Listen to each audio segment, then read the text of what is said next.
Et vous me dites qu'est-ce qui nous a le plus marqué. C'était difficile de figer ou de fixer un événement. Mais comme on est dans le cadre de l'éducation, je vous dirais que l'un de mes souvenirs qui m'a le plus marqué, c'est un enseignant. Un enseignant qui m'a sauvé de l'échec scolaire.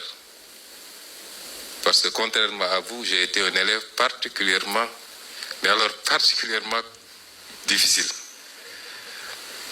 Extrêmement turbulent et qui avait un potentiel certain.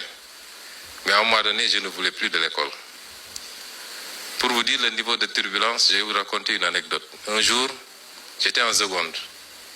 On avait un prof de mathématiques qui était une Française, Madame Puissant. Elle s'appelait Madame Puissant. Alors, Madame Puissant, entre elle et moi, c'était compliqué. Et un jour, elle est venue à 15 h pour le cours de mathématiques. Et les gens avaient mis sur sa table, nous on l'appelle à Ziguinchor Balagagna. Mais ici on dit Raïdout. Alors, Madame Puissant était toujours en robe puisqu'il fait chaud en Casamance, vers les mois d'avril. Elle était toujours en petite robe là. Elle commence à faire l'appel. Ça commence à gratter. Au bout de 10 minutes, elle était totalement rouge, la pauvre. Alors, un des élèves s'est levé, il est allé voir la table, il a dit, Madame, ils ont mis ici du balagagna. Elle a été évacuée à l'hôpital. C'était compliqué. Mais le proviseur est venu, tout le staff, les professeurs, et leur premier réflexe, c'était de dire, c'est Sonko qui a fait ça. Pour vous dire. Mais heureusement, ce jour-là, j'avais séché le cours de maths pour aller jouer au football. Donc, j'étais même pas là-bas. Mais si j'étais dans la classe, ça aurait pu prendre. On aurait pu penser que c'était moi. Et donc, à un moment donné, on ne voulait pas de l'école parce que j'ai grandi dans un quartier où beaucoup de mes amis d'enfance avaient arrêté l'école. En partant à 15 h, ils commençaient, les matchs de football. En revenant à 18 h, presque c'était les dernières minutes, ainsi de suite. J'avais voulu arrêter les cours. Et mon défunt papa s'était beaucoup battu pour que je continue.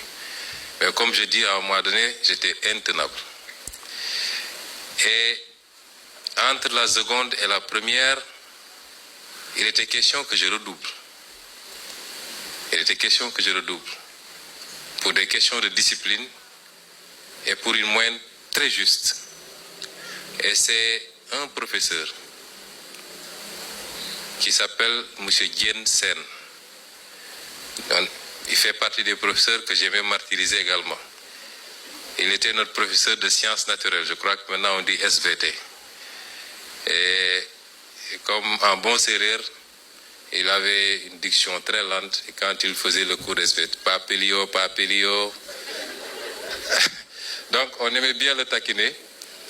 Et c'est M. Jensen qui s'est interposé en disant, ce gosse, je le connais, je connais son potentiel, je me porte garant. Laissez-le passer en première et vous verrez les résultats. Et il est parti voir mes parents pour leur expliquer. Et ça m'avait beaucoup marqué et c'est ce jour que j'ai pris la résolution.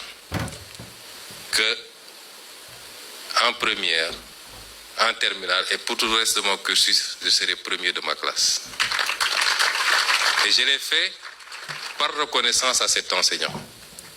J'ai fait beaucoup d'enquêtes et c'est lorsque j'étais en prison qu'on m'a dit qu'il est maintenant à la retraite et qu'il serait vers Kermassar. Je vais m'évertuer à le retrouver. Parce que c'est lui qui a sauvé mon cursus scolaire.